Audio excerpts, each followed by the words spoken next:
This video is brought to you by Squarespace, the all-in-one website platform.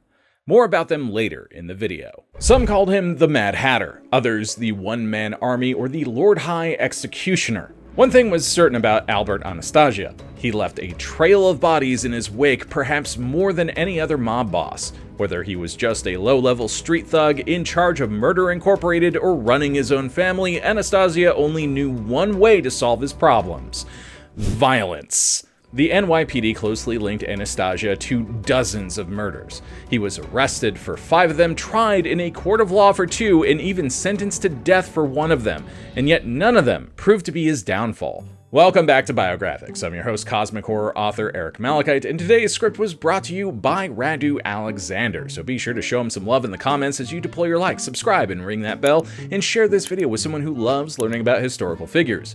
And by the way, there is a free cosmic horror short story linked in the comments if you want to know what that's all about. Let's get to it.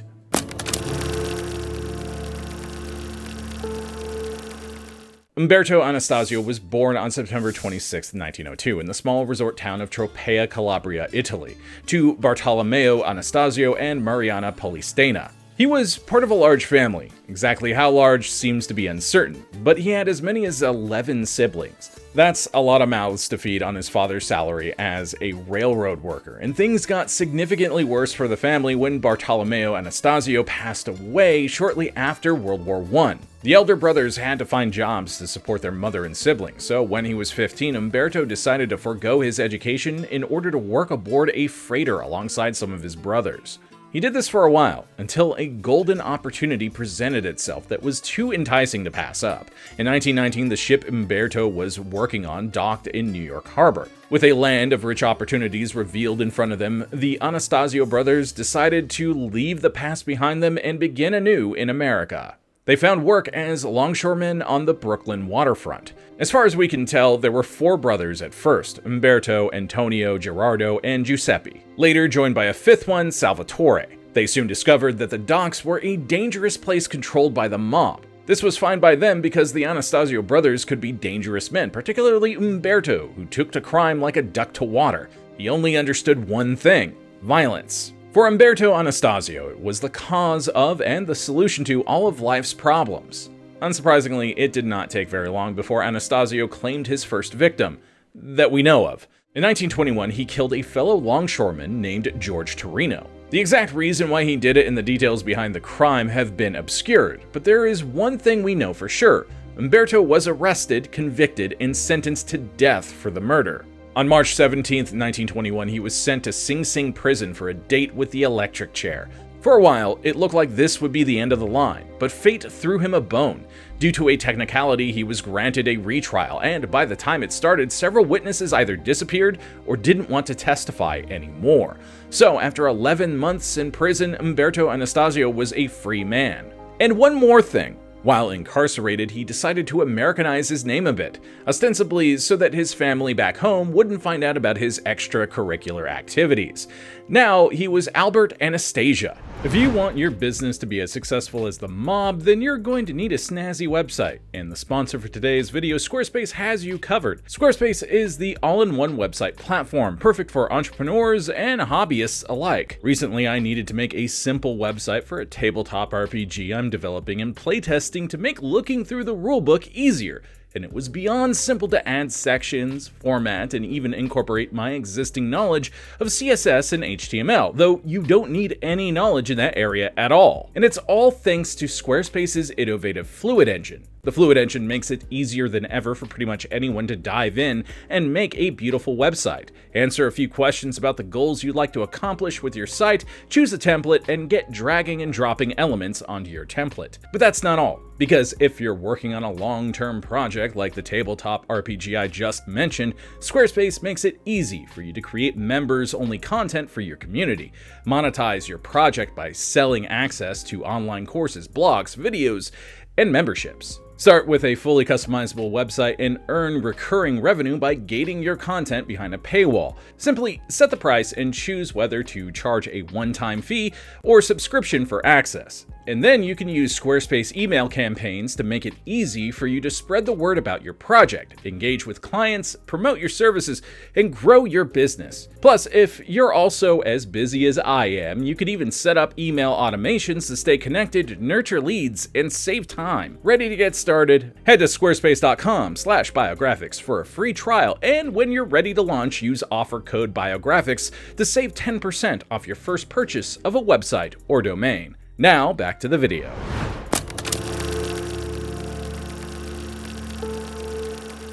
It's difficult to say exactly who intervened on Anastasia's behalf to secure his freedom. Newspaper reports were all over the place. Some claimed that witnesses met violent ends, while others said that they changed their stories or moved away. And one paper reported that the prosecution refused to call its main witness again, a woman named Margarita Viecci, after investigating her character. So maybe the case against Anastasia was never that strong to begin with. Or maybe the obvious happened, and Anastasia's criminal friends on the outside persuaded the witnesses that it was in their best interest to forget what they saw that day. But what friends? The mob interfering with witnesses isn't hard to believe at all. What is hard to believe is that it would bother to do that for some low-level longshoreman that nobody's ever heard of. If anyone had played a role in introducing Anastasia to some well-connected men, it might have been a guy named Jimmy the Shiv DeStefano, the so-called death house barber of Sing Sing prison. He got that nickname because he gave haircuts to guys right before they got strapped in the electric chair. But he also had ties to people like Al Capone and Lucky Luciano on the outside, and supposedly acted as a talent scout of sorts, letting them know when he ran into a guy with potential who might be worth springing free. It's possible that he recruited Anastasia. However it happened, Anastasia didn't stay a free man for long. He was arrested twice the following year. The first time was for assault, but the charges against him were dropped when witnesses did not want to testify again. The second time, however, Anastasia got popped for illegal possession of a gun. There were no witnesses to intimidate this time, so he was found guilty and sentenced to 2 years in the penitentiary on Blackwell Island. In 1925, Anastasia was once again a free man and began working for the most powerful mobster in New York City, Giuseppe Masseria, aka Joe the Boss. It was around this time that he became associated with other criminals, such as Lucky Luciano, Frank Costello, and Vito Genovese. They would all go on to play important roles in his life, some as friends, others as enemies. As an underling for Masseria, Anastasia handled the docks on the Brooklyn waterfront. It's what he knew best, and by the end of the decade, he was officially a peer superintendent and controlled 6 local chapters of the International Longshoremen's Association. But Anastasia's steady rise to power only emboldened him and made him more violent. According to FBI records, he was charged with another 3 murders during the late 20s, early 30s, but got off each time due to insufficient evidence or because the witnesses were too afraid to testify against him. Anastasia had quickly become one of the most feared killers in New York City, and his skills were put to good use in 1931 during the Castellammarese War. If you've watched our other bios on mobsters, that should be a name that is very familiar to you, since we brought it up a lot. So maybe give some of those a watch to get a fuller picture. Basically, it was a conflict between the old school and the new school. Guys like Giuseppe Masseria and his main rival Salvatore Maranzano preferred the classic approach, where they each fought to become the boss of all bosses. Younger guys like Lucky Luciano and his associates, however, thought that the mob would be more efficient if it was ruled over by a commission of the most powerful families. That way, they wouldn't have to spend all their time shooting and killing each other and, instead focus on making money. But for that to happen, Masseria and Maranzano needed to go. Anastasia had a vested interest in seeing Luciano succeed. Besides wanting to be the top dog, the old school guys also discouraged working with non-Sicilians. For a Calabrian like Anastasia, this was a problem, because it would have significantly limited his career opportunities. Joe the Boss was first up. On April 15, 1931, Masseria went to Nuova Villa Tamaro in Coney Island for lunch at the invitation of his lieutenant, Lucky Luciano. Little did he know that Luciano had struck a deal with Maranzano to betray him. While Joe the boss was enjoying a few rounds of post-lunch pinochle, Lucky excused himself to go to the bathroom. At that point, 4 armed men entered the restaurant and shot Anastasia several times in the back and the head before making their getaway. As to the identity of the triggermen, it was never firmly established beyond the level of rumors, but the names that get mentioned the most often are Vito Genovese, Bugsy Siegel, Joe Adonis, and Albert Anastasia. Not hard to believe at all, since they were among the most dangerous enforcers associated with Luciano. With Anastasia out of the way, Maranzano was sitting at the head of the table with Lucky next to him as a reward for betraying his former boss. But Maranzano's reign was short-lived, as he too was assassinated a few months later, on September 10th, again on Luciano's orders. Anastasia wasn't tied to the hit this time, as the shooter supposedly came from Bugsy Siegel's crew.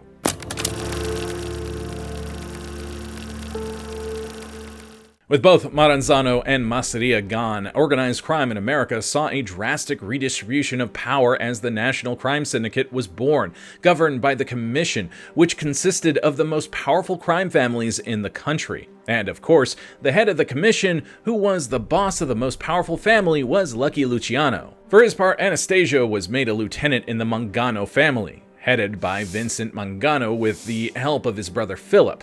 However, Luciano had an additional role in mind for Anastasia, one that made better use of his ruthlessness and penchant for violence. He would be put in charge of the deadliest and most infamous group of the crime syndicate, Murder Incorporated. This wasn't a name that the mobsters actually used, but rather one given by the media once its activities were exposed during the 1940s. But in essence, it was the enforcement arm of the syndicate that handled contract killings. It acted as an intermediary between the ones pulling out a hit and the ones who carried it out, creating an additional layer of protection for the mobsters at the top. Murder Incorporated was only around for a decade, but estimates claim it was responsible for at least 400 killings, and possibly as many as 1,000. One of the headquarters of Murder Incorporated was the Midnight Rose Candy Store on the corner of Saratoga and Livonia in Brownsville. It was run by a little old lady in her 60s named Rosie Gold. Anyone who walked into the store would have seen a row of payphones on the back wall and a group of men casually passing away the time by having a chat or drinking a milkshake. Little would they know just how sinister the scene in front of them would be, as the men were all contract killers calmly waiting for the phone to ring to give them the details of their next victim. The men in charge of Murder Incorporated were Anastasia and Louis Lepke Buchalter. Lepke was almost unique among mobsters because he was a high-profile gangster who was found guilty of murder, sentenced to death, and actually executed in 1944 at Sing Sing, in the same chair that Anastasia narrowly avoided 2 decades earlier. The undoing of Murder Incorporated came when one of its most notorious hitmen, Abe Kid Twist Release, was arrested in 1940 and offered to turn state's witness to save his own skin. He gave the authorities everything he had: names, dates, places, and information on over 70 contract killings. Ultimately, it didn't help Release. On November 12, 1941, while staying at the Half Moon Hotel in Coney Island under police surveillance, he took a swan dive out of a 7-story window, likely with some assistance, even though the official verdict ruled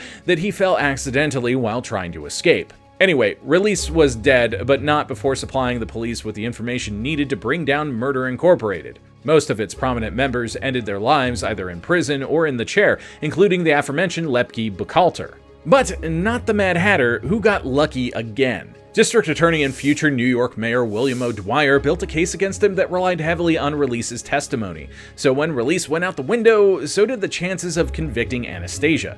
Even so, Anastasia considered it prudent to lay low for a while, so with World War II in full swing, he joined the army. Although he never saw combat, he did serve for 2 years as a technical sergeant training Army longshoremen at Fort Indiantown Gap in Pennsylvania. Anastasia received an honorable discharge in 1944 and benefited from a new law that granted quick citizenship to servicemen, thus becoming a legal citizen of the United States. But if you think he had any plans to go straight from then on, you are sadly mistaken.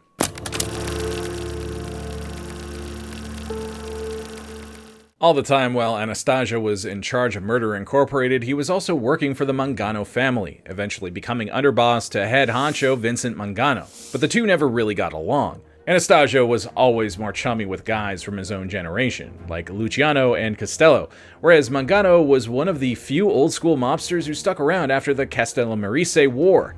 Mangano was useful to the syndicate due to his close connections to the International Longshoremen's Association, which gave him tight control over the docks. It's probably also why Anastasia ended up working for him, since he too concentrated most of his rackets on the docks. But Mangano was never okay with Anastasia's role outside the family. He resented that his underboss did so much stuff without his permission, and more to the point, that there was nothing he could do about it. Anastasia's position was given to him by Lucky himself. Plus, Murder Incorporated provided a useful service to all the families, and Mangano would have made many enemies if he tried to undermine it in any way. So he just had to grin and bear it, maintaining a cold relationship with his underboss that slowly deteriorated to the point where the two nearly came to blows on multiple occasions. Given the circumstances, it's actually surprising that Anastasia and Mangano managed to work together for 2 decades. But the love fest couldn't last forever, and given the nature of the two men involved, it was only ever going to end with one of them dead. The late 1940s saw the balance of power change once more. In 1946, Lucky Luciano was deported to Italy, and besides one failed attempt to relocate to Cuba, he stayed in Italy for the rest of his life. Technically, he was still in charge of his family and the head of the commission, but being across the Atlantic made it harder for him to assert his authority. Luciano had previously appointed Frank Costello as his acting boss, but Vito Genovese wanted to take over not just the family, but the entire commission. A war was brewing and both sides needed allies. Genovese chose Carlo Gambino, while Costello picked Albert Anastasia. And if you want to know how this whole thing went down from any other perspective, we have bios on Genovese, Costello, Luciano, and Gambino ready to go. Anyway, back to Anastasia. Knowing that he had Costello in his corner, he made his move against Mangano on April 19, 1951. Both Vincent and Philip Mangano disappeared that day. Philip was found in the wetlands of Brooklyn's Sheepshead Bay, shot 3 times in the head and neck. His brother's body was never recovered, so technically he is still missing, but everyone understood that he had met the same fate. Just like everyone understood that it was Anastasia who was behind the hit, even though he never admitted it. But still, you can't just whack a mob boss and get away with it. Can you? Well, actually, if you do your homework beforehand, turns out you can. All Anastasia had to say for himself was that Mangano wanted him dead, so if he took any action against Mangano, it was purely out of self-defense, which he didn't, of course, but if he had, it would have been warranted. Anyway, Anastasia did his whole song and dance routine before the commission to provide some kind of justification for his actions. What really mattered was that Anastasia had Costello there to back up his story, so the other Dons were content with letting the matter drop and putting Albert Anastasia in charge of the Mangano family. The Lord High Executioner was now boss, thanks in no small part to his alliance with Frank Costello, but it was that same alliance that sealed his fate.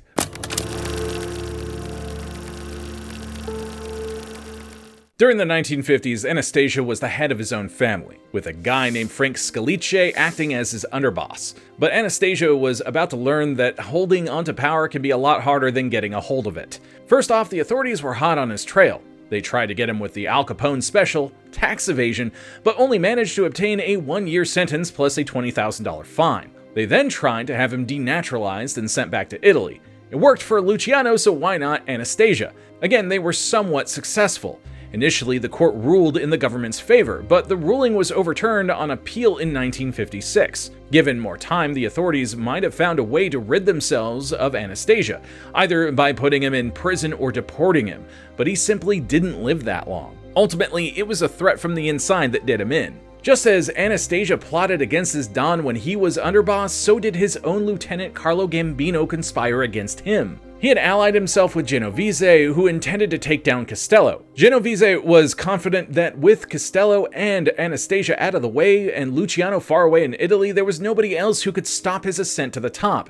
In exchange for his help, Gambino would become the new boss of his family. Genovese made the first move. On May 2nd, 1957, a hitman in his employ, commonly identified as future mob boss Vincent Gigante, shot Costello as he was entering his apartment building. Fortunately for Costello, it was a grazing wound that missed his head and hit his right ear. He was double fortunate that his would-be assassin didn't go for the double tap just to be sure, and instead ran into the getaway car. Costello survived the ordeal, but it became clear to him that trying to stay the boss of the family would not lead to a long and happy life. So Frank Costello willingly relinquished control of the Luciano family over to Vito Genovese and retired. Frank Scalice was next to go. He was assassinated a month later at a fruit market in the Bronx. To be fair, there is still some doubt over who ordered the hit. Some even say that it was Anastasia himself who had his underboss whacked after Scalice was caught selling memberships into the family, or that at least he approved the hit. Either way, Carlo Gambino was now the underboss and one step closer to his ultimate goal. All that was left was the Lord High Executioner himself. Anastasia's demise came a few months later, on October 25th, 1957. For lack of a better term, it was a classic hit, one that went down in the annals of mafia history. The mob boss entered the barber shop of the Park Sheraton Hotel in Manhattan for a nice, relaxing shave. He was alone. Anastasia felt confident that he was safe, which was surprising given that he had threatened all-out war against Genovese for what he did to Costello. But according to fellow Don Joseph Bonanno, who oddly enough published his autobiography, Anastasia and Genovese had hashed out their differences during a dinner gathering involving the highest-ranking members of New York's 5 families. He wrote, Albert and Vito exchanged accusations and made countercharges. They clarified and rationalized their positions, but at last, though reluctantly, they renounced going to war against each other. The rest of us raised our glasses in a toast for peace. Albert and Vito kissed each other on the cheek. It seems that Anastasia genuinely believed there would be peace, which turned out to be a fatal mistake. While he was sitting in the barber's chair, hot towels wrapped around his face, 2 masked gunmen stormed into the shop and opened fire. At least they shoved the barber out of the way first, so the mobster was the only casualty. Apparently, Anastasia had the strength to get out of his chair and charge his attackers, but in the confusion accidentally lunged at their mirror reflections before falling to the floor. Like we said, classic hit.